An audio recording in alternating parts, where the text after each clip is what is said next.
உதயநிதியால் விஸ்வநாதன் ஆனந்திற்கு ஏற்பட்ட அவமரியாதை. மேடையில் இப்படியா கொதிக்கும் ரசிகர்கள். சென்னை கிராண்ட் மாஸ்டர் போட்டியின் இறுதி நாளில் நடந்த பரிசளிப்பு விழா சமூக ஊடகங்களில் பரவலாக பேசப்பட்ட ஒரு நிகழ்வாக அமைந்துள்ளது. இந்த போட்டியின் முக்கிய சிறப்பு விருந்தினராக இந்திய செஸ் உலகின் ஜாம்பவான் விஸ்வநாதன் ஆனந்த் மற்றும் தமிழக துணை முதல்வர் உதயநிதி ஸ்டாலின் கலந்து கொண்டனர். உலகம் முழுவதும் இந்தியாவை செஸ் விளையாட்டில் பெருமைப்படுத்திய விஸ்வநாதன் ஆனந்தின் ஒப்பற்ற சாதனைகளுக்கு மரியாதை செலுத்தும் வகையில் அவரை அழைத்தது மிகச்சிறந்த முயற்சியாக இருந்தது. எனினும் நிகழ்ச்சி மையமாக பரிசுகளை வழங்கிய போது சில விஷயங்கள் அதிருப்தியையும் கேள்விகளையும் எழுப்பியுள்ளது. குறிப்பாக இந்தியாவில் பல மாநிலங்கள் இருந்தும் உலகில் பல நாடுகளிலிருந்தும் சென்னை செஸ் போட்டிக்கு வீரர்கள் வந்திருந்தனர். அப்போது பரிசு கொடுக்கும் நிகழ்ச்சிகள் தமிழ்தாய் வாழ்த்து மட்டுமே பாடப்பட்டு தேசிய கீதத்தை பாடாதது பெரும் சர்ச்சையை உண்டாக்கியது. பார்வையாளர்கள் மத்தியில் தமிழ்நாட்டில் தேசிய கீதம் பாடமாட்டார்களா என்று வெளிநாட்டவர்கள் கூட கேள்வி எழுப்பும் நிலை உருவானது பேசுபொருளாக மாறியது.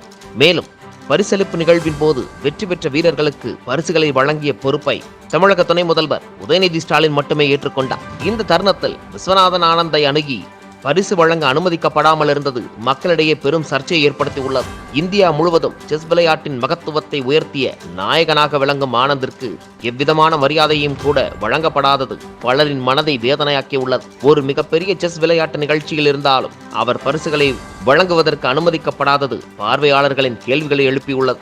மேலும் இந்த நிகழ்ச்சியில் முழுக்க முழுக்க உதயநிதி ஸ்டாலின் குறித்து பாராட்டுகள் மட்டுமே குவிக்கப்பட்டது என்பது பலரை முகம் சுளிக்க வைத்தது. விழாவில் அவரது அரசியல் குணங்களுக்கும் செயல்பாடுகளுக்கும் மையமாக பேசப்பட்டதுதான் அதிகம் என பலர் விமர்சித்தனர். வெற்றி பெற்ற வீரர்களுக்கும் ஆனந்த் போன்ற செஸ் ஜாம்பவான்களுக்கும் உரிய மரியாதை கிடைக்காமல் நிகழ்ச்சியின் முக்கிய கவனம் அரசியல் நபர்களின் புகழை பற்றி பேசியதே முக்கிய நிகழ்வாக இருந்தது. இதைவிட வலியுறுத்த வேண்டும் என்பதற்காக பல ரசிகர்கள் மற்றும் செஸ் பிரியர்களும் சமூக ஊடகங்களில் தங்கள் கருத்துக்களை தெரிவித்து வருகின்றனர். இந்தியாவின் செஸ் தாதா என்று அழைக்கப்படும் ஆனந்திற்கு இந்த மாதிரியான மரியாதை இல்லாத நிகழ்ச்சிகளில் பங்கு கொள்ள வேண்டாமே என்ற அளவிற்கு சிலர் கோபமடைந்துள்ளனர்.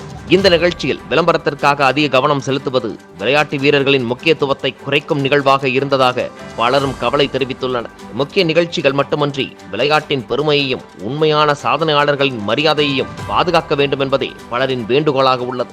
கடந்த வாரம் அமைச்சர் மா சுப்பிரமணியன் எந்த நிகழ்ச்சியாக இருந்தாலும் அது உதயநிதி புகழ்பாடும் நிகழ்ச்சியாகவே இருக்க வேண்டும் என்று கட்சி உடன்பிறப்புகளுக்கு கட்டளையிட்டிருந்தார். அது திமுக மேடையாக இருந்தால் பரவாயில்லை. ஆனால் விளையாட்டில் சாதனை படைத்தவர்களை விருந்தினராக அழைத்து அங்கு உதயநிதி புகழ்பாடுவது பார்வையாளர்களை முகம் சுளிக்க வைக்கவும் விளையாட்டு வீரர்களை ஊக்குவிக்கும் இடத்தில் அரசியல் செய்வது மோசமான எடுத்துக்காட்டு எனவும் செஸ் வீரர்கள் உதயநிதியை சமூக வலைதளத்தில் வருத்தெடுத்து வருகின்றனர்.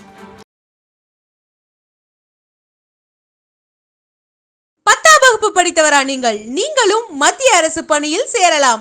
SSC நடத்தும் MTS தேர்வில் பங்கேற்று வெற்றி வாகை சூடுங்கள். சன் IAS அகாடமி நடத்தும் SSC MTS தேர்வுக்கான பயிற்சியில் இன்றே இணைந்து பயிற்சி பெறுவீர், வெற்றி பெறுவீர். தொடர்புக்கு 9952920001 7397355517.